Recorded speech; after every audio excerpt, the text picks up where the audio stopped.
অনেক দিনকার ইচ্ছে ছিল যে যারা বয়োজ্যেষ্ঠ মানুষ আমাদের মধ্যে আছে তাদেরও ইচ্ছে হয় যে আমরা একটু ভ্রমণ করি, ঘুরে আসি, কিন্তু হয়তো সবার পক্ষে সম্ভব হয় না যাওয়া বা ঘুরে আসা।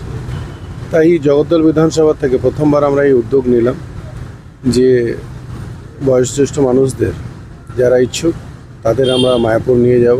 এটা আমাদের জগদ্দল বিধানসভা থেকে প্রথম বাস। আর আজকে এটা ঘুরে আসার পরে আমরা প্রত্যেকটি ওয়ার্ডে বিভিন্ন জায়গায় এটা করব। সেই প্রথম বাস আমরা 19 নম্বর ওয়ার্ড পিনাকি দাস এবং তার পুরো টিমের সাথে আমরা এটাকে আজকে ছাড়ছি। আর আশা করি আমাদের সব মানুষরা যারা যাচ্ছেন এই বাসে তারা অত্যন্ত খুশি হবে এবং আমাদের আশীর্বাদ করবে। এবং আগামী দিন আমরা এই পুরো বিধানসভার অন্তর্গত যারাই আমাদের সঙ্গে যেতে চাবে তাদের আমরা ওখানে নিয়ে যাব।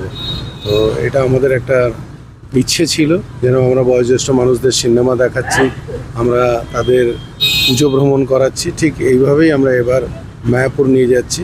এবং এটাও ইচ্ছে আছে যে আগামী দিন আমরা জগন্নাথ ধামও তাদের ঘুরিয়ে নিয়ে আসবো, এটাই আমাদের ইচ্ছে। জয় জগন্নাথ, জয় জগন্নাথ, জয় জগন্নাথ, জয় জগন্নাথ। কি বার্তা দেবেন? বার্তা হচ্ছে অনেক বয়স্ক ব্যক্তি মানে দাদারা আছে, ঠাকুমারা আছে, অনেকে গার্জিয়ানরা কেউ পয়সার জন্য কেউ যেতে পারে না, কেউ শারীরিক মানে আর্থিক জন্য যেতে পারে না। আমাদের এমএলএ সাহেব সহযোগিতা করেছে, আমাদের তৃণমূল কর্মীরা একটা একাস্ট্রায় আমরা চেষ্টা করি সবাইকে নিয়ে যাওয়ার জন্য। কি বলবেন, অনেক খুশি আছে কি মায়াপুর যাচ্ছেন? না, আমরা এটা এই বছর থেকে স্টার্ট করলাম। প্রত্যেক বছর আমরা কোনো না কোনো তীর্থস্থানে আমাদের ওয়ার্ডে যে কজন বয়স্ক ব্যক্তিরা আছে আমরা প্রত্যেক বছরই নিয়ে যাবো।